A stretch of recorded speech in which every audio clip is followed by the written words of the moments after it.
بسم اللہ الرحمن الرحیم۔ آج سورہ فاتحہ کے حوالے سے ہمارا دوسرا درس ہے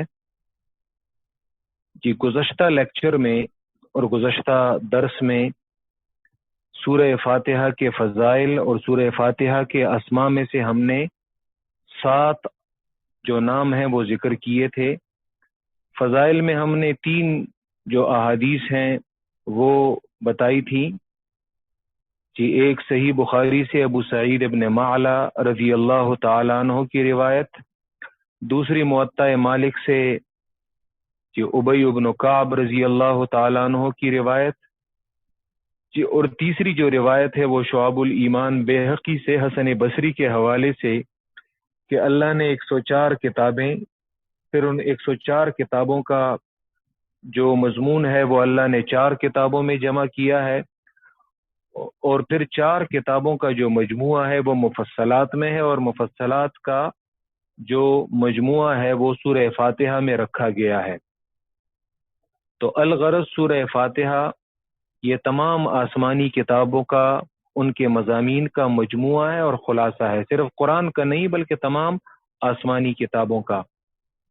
پھر ہم نے جو سورہ فاتحہ کے 7 اسماء ذکر کیے، سب سے جو مشہور نام ہے وہ ہے الفاتحہ، یا احادیث میں اسے فاتحۃ الکتاب کہا جاتا ہے، جیسے حدیث میں آتا ہے لا صلاۃ لمن لم یقرأ بفاتحۃ الکتاب، نماز نہیں ہوتی جو نماز میں سورہ فاتحہ نہ پڑھے، فاتحۃ الکتاب نہ پڑھے۔ تو مشہور نام الفاتحہ ہے اور یہ حدیث سے ثابت ہے۔ دوسرا نام شفا ہے یا الشافیہ ہے، یعنی یہ وہ صورت ہے کہ جس میں امراض کا علاج ہے، ظاہر کا علاج بھی ہے، باطن کا علاج بھی ہے۔ ظاہری امراض پر بھی اسے دم کیا جا سکتا ہے، اور باطنی امراض یعنی دل میں اگر شرک ہے تو سورہ فاتحہ اس کے لیے بھی علاج ہے، کیونکہ اس صورت میں توحید ہے۔ کہ اسی طرح اگر دل میں دیگر بیماریاں ہیں، حسد ہے، بغض ہے، نفاق ہے، تو یہ ان بیماریوں کا، ان باطنی امراض کا بھی علاج ہے۔ تیسرا نام الکافیہ ہم نے ذکر کیا تھا کہ یہ صورت اگر کوئی صحیح طور سے سیکھ لے تو یہ اس کے لیے کافی ہو جاتا ہے۔ چوتھا نام ام الکتاب، کہ یہ ہر اس چیز کو کہا جاتا ہے کہ جو جمع کرنے والی ہو، ام الکتاب یہ قرآن مجید کے مضامین کو جمع کرنے والی صورت ہے، جیسے حسن بصری کے اس روایت میں ہم نے ذکر بھی کیا کہ الفاظ مختصر میں یہ قرآن مجید کا خلاصہ ہے۔ پانچواں نام السبع المثانی، وہ 7 آیات کے جن کے مضامین بار بار قرآن مجید میں تکرارن ذکر کیے جاتے ہیں۔ چھٹا نام الوافیہ، کہ وہ صورت جس نے قرآن مجید کے تمام مضامین کو گھیرا ہو۔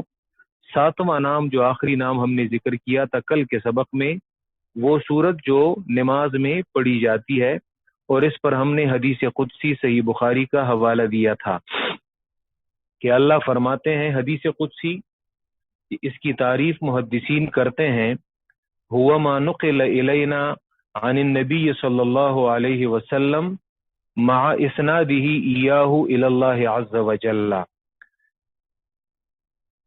کہ حدیث قدسی ہر وہ حدیث جو ہمیں نقل کی گئی ہو پیغمبر صلی اللہ علیہ وسلم سے،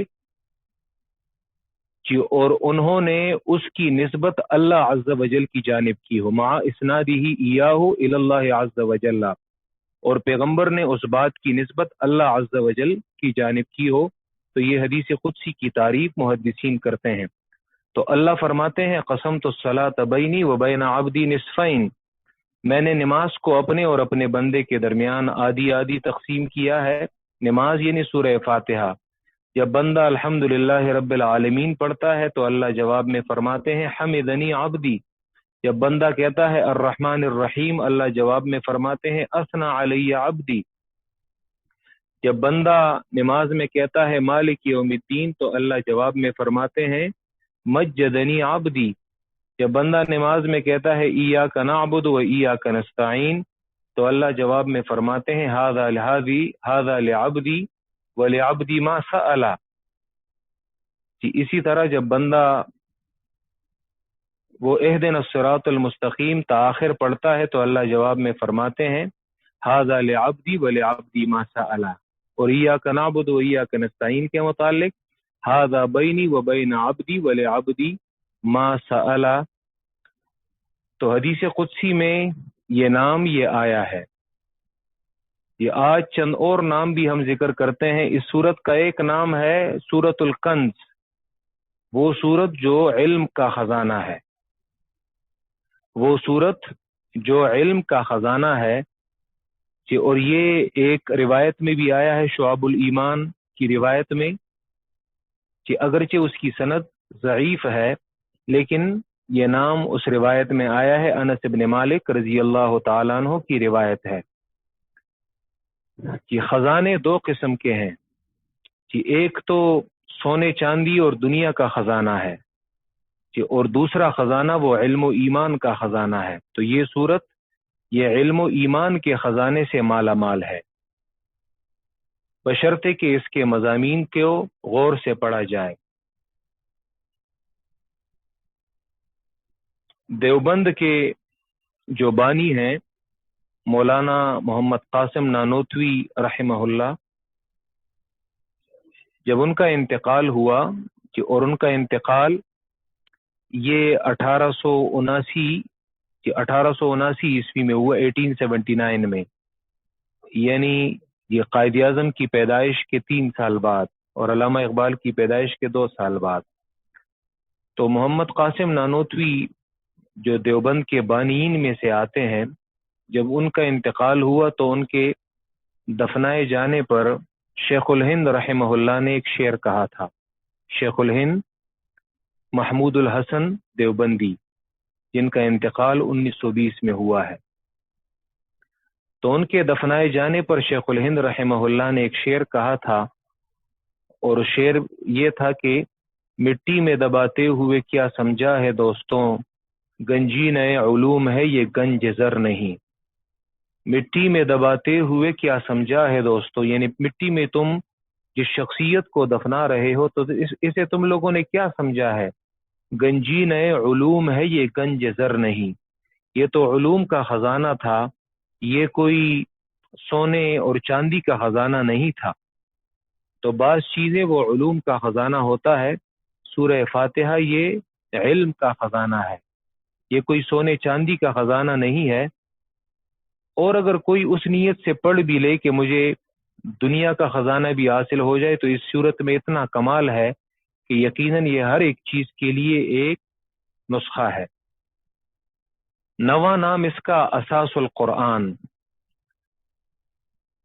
جی اساس کہتے ہیں بنیاد کو، وہ صورت جو قرآن مجید کے مضامین کے لیے بمنزلِ بنیاد ہے، یہ تمام قرآن کے لیے ایک بنیاد کی حیثیت رکھتا ہے، کیونکہ اس صورت میں یہ قرآن مجید کے تمام مقاصد کو جمع کیا گیا ہے، خلاصہ ہے قرآن کا جی۔ اور یہ نام مشہور تابعی جی امام شعبی کی جانب منسوب ہے، کہ امام شعبی ان کی جانب یہ منسوب ہے، ٹھیک ہے۔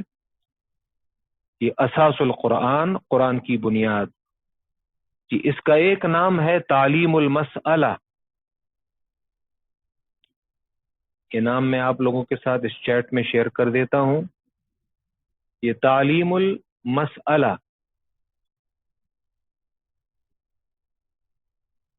تعلیم المسئلہ یہ 10واں نام ہے اس سورت کا۔ تعلیم المسئلہ وہ سورت جس میں اللہ سے سوال کرنے کی تعلیم دی گئی ہے کہ اللہ سے مانگو گے کیسے، کہ اللہ سے مانگنے کا طریقہ کیا ہے کہ اور کون سی چیز مانگنی ہے، صرف مانگنے کا طریقہ نہیں بلکہ چیز کون سی مانگنی ہے۔ مانگنے کا طریقہ کیا ہے؟ مانگنے کا طریقہ وہ یہ ہے، سب سے پہلے 3 چیزیں مانگنے میں، 3 چیزیں یہ ضروری ہیں کہ سب سے پہلے جس سے کوئی چیز مانگی جائے تو سب سے پہلے اس کی تعریف کی جائے۔ تو یہاں پہ الحمدللہ رب العالمین سے مالک یوم الدین میں تک یہ جو پہلی 3 آیات ہیں، ان آیات میں اللہ کی تعریف ہے۔ یہ مانگنے کے طریقے میں دوسری چیز جو اہم ہے دوسرے نمبر پہ اپنی عاجزی ظاہر کی جائے. یہ تو اس صورت کی چوتھی آیت میں ایاک نعبد و ایاک نستعین میں اپنی عاجزی کا اظہار ہے. یہ تیسری چیز وہ کیا ہے؟ آخر میں اپنی مطلوبہ چیز جو ہے وہ مانگی جائے، کہ جو چیز آپ مانگ رہے ہیں وہ آخر میں مانگیں. کہ اور اہدنا الصراط المستقیم میں وہ جو مطلوبہ چیز ہے جو آپ طلب کر رہے ہیں تو وہ اس کا طریقہ وہ بتایا گیا ہے. سب سے پہلے جو جس سے کوئی چیز مانگی جائے، سب سے پہلے اس کی مثلا اگر ایک فقیر، ایک محتاج یا ایک حاجت والا وہ کسی شخص کے پاس چلا جائے جی، اور وہ اس سے کہے، یہ دو شرائط تو پوری کرے کہ جی میں بڑا عاجز ہوں اور میں آیا ہوں آپ کے پاس اور مجھے یہ فلاں چیز چاہیے، لیکن آپ بڑے بخیل ہیں، یعنی بجائے تعریف کے وہ کہے آپ بڑے بخیل ہیں، تعریف کی بجائے وہ اس کے بخل کا اظہار کرے، آپ کسی کو کچھ دیتے نہیں ہیں، تو وہ یہی کہے گا جب میں کسی کو کچھ دیتا نہیں ہوں اور میں بڑا بخیل ہوں تو جاؤ پھر مجھ سے مانگتے کیوں ہو. یا مثلا وہ اس کی تعریف تو کرے کہ آپ کے در سے کوئی واپس نہیں لوٹا اور آپ نے کسی کو خالی ہاتھ نہیں چھوڑا، لیکن مجھے مانگنے کی کوئی ضرورت نہیں ہے، یعنی میں کوئی غریب نہیں ہوں، میں کوئی عاجز نہیں ہوں، اور پھر آخر میں اپنی چیز بھی مانگے تو وہ کہے گا کہ جب تم عاجز نہیں ہو، تمہیں عجز نہیں ہے، تمہیں ضرورت نہیں ہے، تو پھر مانگ کیوں رہے ہو. تو یہ تینوں چیزیں یہ ضروری ہیں. سب سے پہلے اس کی تعریف کی جائے، دوسرے نمبر پہ اپنی عاجزی ظاہر کی جائے، اور پھر آخر میں اپنی مطلوبہ چیز مانگی جائے. حدیث میں آتا ہے اسی لیے کہ جی دعاؤں میں جو سب سے بہترین دعا ہے تو وہ حضرت یونس علیہ السلام کی دعا ہے. وجہ کیا ہے؟ کیونکہ انہوں نے اسی طریقے پر اللہ سے مانگا ہے. سورہ فاتحہ میں تو 7 آیات ہیں کہ انہوں نے ایک ہی جملے میں یہ تینوں شرائط پوری کی ہیں، یہ تینوں ارکان پورے کیے ہیں. یہ جو بنیاد ہے دعا کی. مچھلی کے پیٹ میں جب مچھلی نے انہیں نگل لیا تھا تو انہوں نے کہا تھا لا الہ الا انت سبحانک انی کنت من الظالمین. لا الہ الا انت، اس میں اللہ کی تعریف کی ہے کہ اے اللہ تیرے بغیر کوئی حاجت روا اور مشکل کشا نہیں، میں مچھلی کے پیٹ میں پنسا ہوا ہوں اور تو ہی حاجت پوری کرنے والا اور مجھے اس مصیبت سے نکالنے والا ہے. سبحانکا، اس میں اپنی عاجزی ہے، اے اللہ تو پاک ہے، تو عجز سے پاک ہے، تو عاجزی سے پاک ہے، تو کمزوری سے پاک ہے. میں پاک نہیں ہوں بلکہ میں کمزوریوں سے بھرا ہوا ہوں اور میری کوئی طاقت نہیں ہے، میں عاجز ہوں. اور تیسرے نمبر پہ انی کنت من الظالمین، اس میں پھر اپنی حاجت جو ہے وہ انہوں نے طلب کی ہے. کہ اس صورت میں کون سی چیز مانگنی ہے یہ بھی اللہ نے ہمیں اور آپ کو نہیں چھوڑا، کیونکہ ہر شخص کہ اگر اس کی ثوابدید پر چھوڑ دیا جاتا کہ تم اپنی پسند کی جو چیز جو ہے وہ مانگتے ہو تو وہ مانگو، تو یاد رکھیں ہر شخص اپنی مناسب چیز مانگتا ہے. مثلا اگر کوئی بچہ ہوتا تو بچہ کہتا کہ مجھے لالی پاپ چاہیے، میٹھی چیز چاہیے. کہ اگر مولوی صاحب مسجد کے امام جو ہیں وہ مانگتے تو اس کے لیے دنیا میں سب سے جو قیمتی چیز ہے وہ مسجد کی امامت ہے، تو وہ کہتا ہے کہ اللہ مجھے کسی بڑی مسجد کا امام بنا دے تاکہ زیادہ سے زیادہ چندہ جو ہے وہ جمع ہو. سیاست دان اگر وہ سوال کرتا تو وہ کہتا کہ اللہ کرسی مانگتا. اسی طرح اگر کوئی کاشتکار ہے تو وہ کھیت میں ہل چلانے کے لیے ٹریکٹر اور یہ چیزیں مانگتا. دکاندار جو ہے وہ دکان مانگتا. اسی طرح دنیا دار اور کوئی افسری مانگتا، کوئی نوکری مانگتا، کوئی اور چیز. اسی لیے جو مانگنے کی چیز ہے وہ بھی اللہ نے بندوں کے چاہنے پر نہیں چھوڑی کہ وہ جو مانگنا چاہیں مانگ لیں، بلکہ کیونکہ اگر ان کی مرضی پر چھوڑا جاتا تو وہ معمولی اور حقیر چیز طلب کرتے، بلکہ جو مانگے جانے کی چیز ہے وہ بھی اللہ نے خود بتلائی، اور یہ اللہ نے ہم پر احسان کیا ہے. ٹھیک ہے جی، اور وہ کیا ہے؟ وہ قیمتی چیز وہ صراط مستقیم ہے. جی، اہدنا الصراط المستقیم. صراط مستقیم یہ ایک جامع لفظ ہے، ایک جامع اور مانع لفظ ہے، دنیا اور آخرت دونوں کی بھلائی کو شامل ہے. صراط مستقیم آگے جا کے ہم ذکر کریں گے کہ صراط مستقیم قرآن کی روشنی میں توحید کو کہتے ہیں، اتباع رسول کو کہتے ہیں، قرآن مجید کو کہتے ہیں. ٹھیک ہے، تو یہ ویسے تو اردو میں محاورہ ہے کہ ایک تیر سے دو شکار، لیکن صراط مستقیم میں جی ایک تیر سے تین تین شکار کیے گئے ہیں، کیونکہ صراط مستقیم نے قرآن نے تین چیزوں کو بتایا ہے: توحید، اتباع رسول اور قرآن مجید. تو یہ ایک تیر سے تین شکار کیے ہیں، لفظ ایک ہے اور مصداق اس کے تین ہیں. تو وہ چیز بھی اللہ نے خود بتلا دی کہ وہ صراط مستقیم ہے. تو اسی لیے یہ تعلیم المسئلہ ہے یہ سورت، 10واں نام. 11واں نام اس سورت کا ایک نام ہے رقیہ. رقیہ وہ سورت یعنی دم والی سورت، وہ سورت جس کے ذریعے کسی بیمار کو دم کیا جائے تو اللہ اسے شفا دیتا ہے. ٹھیک ہے، لیکن صرف ظاہری دم کے لیے نہیں، بلکہ اگر کسی کو باطنی امراض بھی لاحق ہوں، شرک وغیرہ، بدعت، منافقت، بغض، عناد، حسد، برے اخلاق، اور یہ صورت اسے صحیح طور سے پڑھائی اور سمجھائی جائے اور اس کے باطن کو دم کیا جائے تو یاد رکھیں اللہ اسے ان تمام بیماریوں سے نجات دلا کر شفا نصیب فرمائے گا. یہ ایسی صورت ہے، بہترین صورت رقیہ، دم والی صورت. اور یہ نام بھی توقیفی ہے، یعنی حدیث سے ثابت ہے. یہ ابو سعید الخدری رضی اللہ تعالیٰ عنہ کی حدیث ہے، جس کو بخاری نے کتاب الطب میں ذکر کیا ہے. باب الرقا بفاتحۃ الکتاب، فاتحۃ الکتاب کے ساتھ دم کرنا، امام بخاری نے باب کا عنوان باندھا ہے. حدیث نمبر 5736، 5736 نمبر حدیث ہے. کہ ابو سعید الخدری رضی اللہ تعالیٰ عنہ وہ فرماتے ہیں کہ ہم عربوں کے قبیلے پر سے گزر رہے تھے اور ہمیں بھوک لگی تھی، ہمیں پیاس لگی تھی. ہم نے ان قبیلے والوں سے کہا کہ ہماری مہمان نوازی کر لیں، ہمیں کچھ کھانے کے لیے دیں، لیکن بڑے بخیل تھے، انہوں نے ہمیں کچھ کھانے کے لیے دیا نہیں. کہ اسی میں جب انہوں نے ہمیں انکار کیا تو ہم وہیں پہ تھے کہ اتنے دوران میں ان کی قوم کا، قبیلے کا جو سردار ہے، تو اسے کسی چیز نے ڈسا، یا سانپ نے یا بچھو نے. انہوں نے اپنا جو منتر وغیرہ تھا وہ استعمال کیا، لیکن اس سے کوئی افاقہ نہیں ہوا. تو اتنے میں اس گاؤں سے لوگ آئے ہمارے پاس اور ہم سے پوچھا کہ حل فیکم من راقن، تم میں کوئی دم کرنے والا ہے؟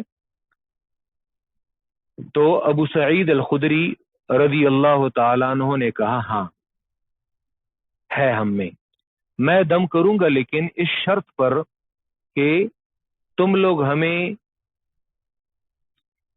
کہ اس کے بدلے میں 30 جو بکریاں ہیں، بھیڑ بکریاں، وہ ہمیں دو گے.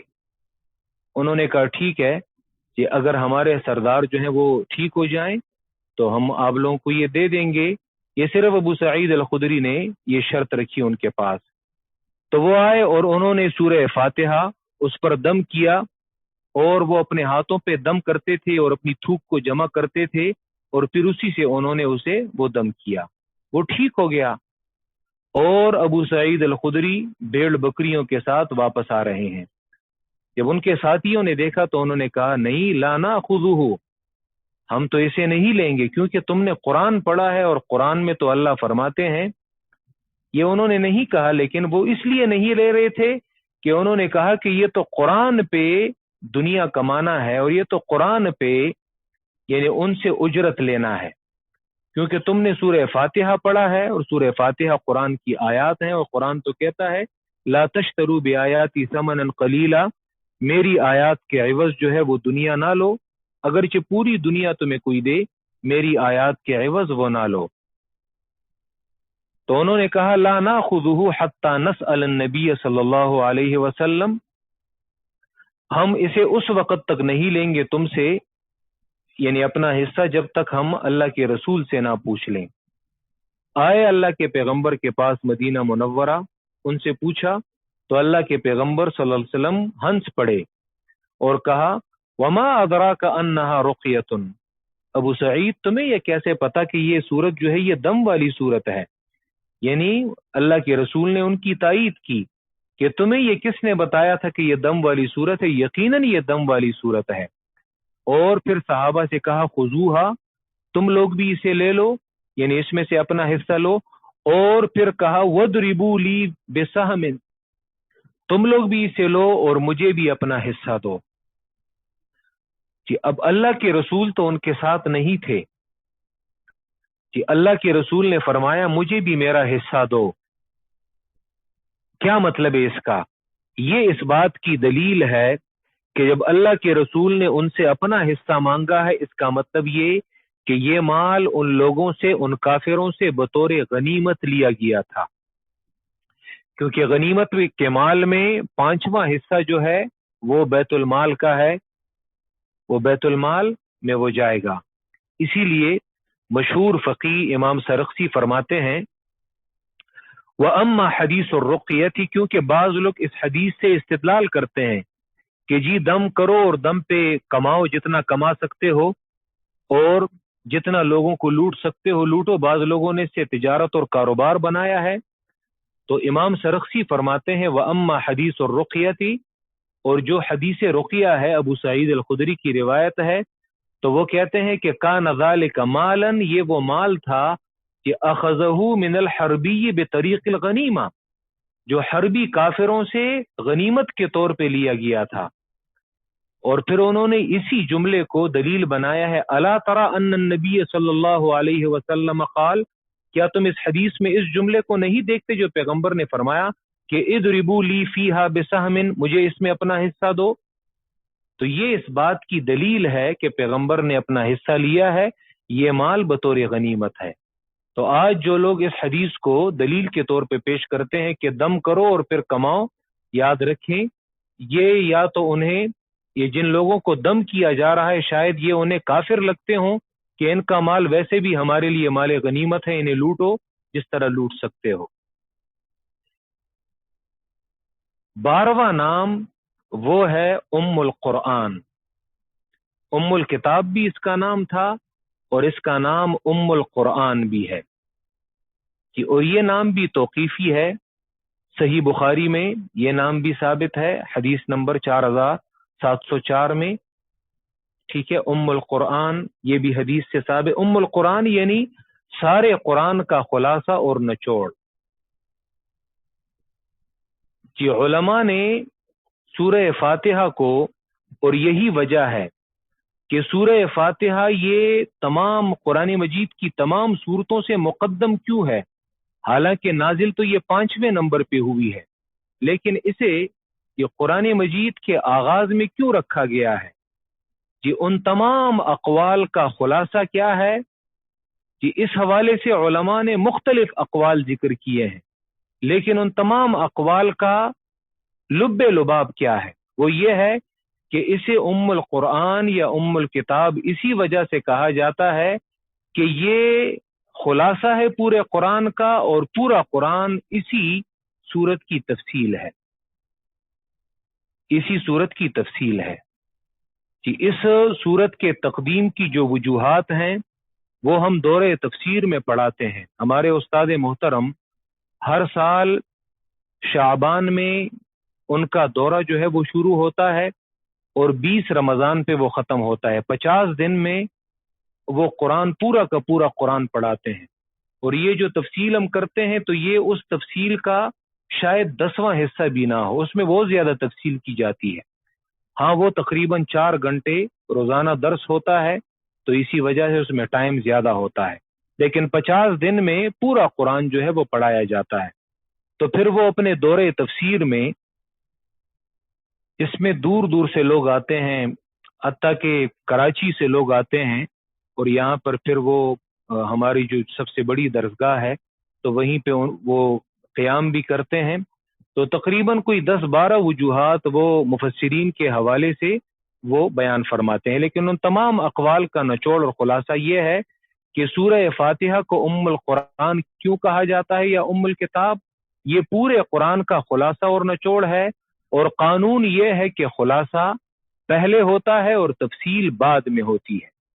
جیسے اس کی مثال وہ اکثر دیتے ہیں کہ اس کی مثال ایسی ہے، ایک شخص وہ ایک چھوٹے سے کہے یا کسی دوسرے سے کہے کہ تم جاؤ راول پنڈی جاؤ یا اسلام آباد جاؤ اور وہاں پہ میرا یہ پیغام جو ہے یہ فلاں کو پہنچا دو اور پھر جلدی واپس آنا. تو اب وہ چھوٹا جو ہے وہ چلا جاتا ہے، وہ سب آرڈینیٹ اسلام آباد جا کے اس شخص کو اپنے اس مالک کا یہ پیغام یا اپنے بڑے کا پیغام پہنچاتا ہے. جواباً وہ جو عرض کرتا ہے تو اسے سن کر یا اس چٹھی کو لے کر وہ واپس آ جاتا ہے. یہاں پر جب اس کا بڑا اس سے پوچھتا ہے کہ تم گئے کیا ہوا، تو اب یہ ایک عقلمند شخص کی علامت اور یہ عقلمند شخص کی بات ہوگی کہ وہ کہے گا کہ ہاں میں گیا، میں نے آپ کا پیغام پہنچایا اور جواباً اس نے مجھے یہ کہا اور یہ اس کا جواب ہے.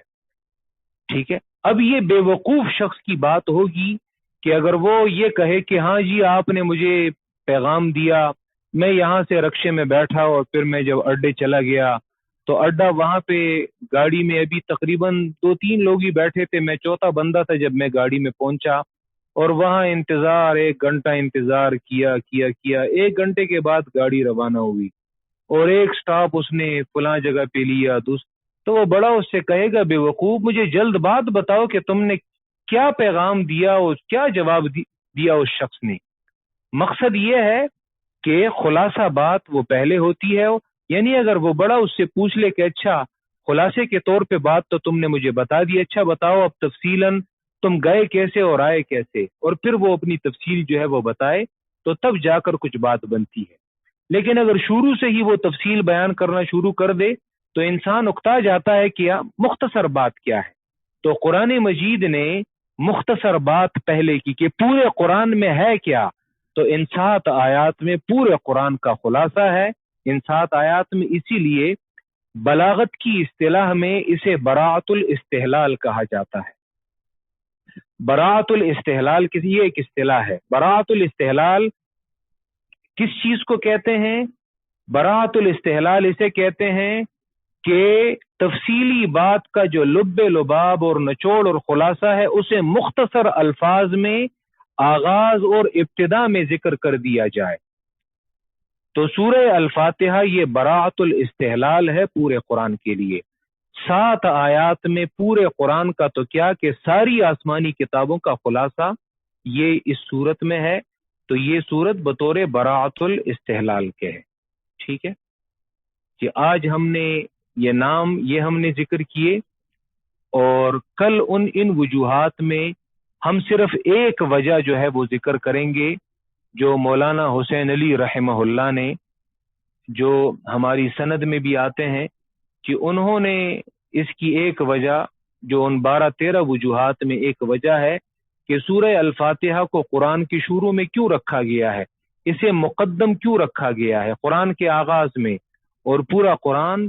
تو انہوں نے اس کی کیا وجہ بیان فرمائی ہے تو وہ ذکر کریں گے، اور پھر اس کے بعد اعوذ باللہ اور بسم اللہ، اور پھر اس کے بعد انشاءاللہ تعالی الحمدللہ رب العالمین اس سے ہم شروع کریں گے. کہ اقول قولی ھذا استغفر اللہ لی ولکم ولسائر المسلمین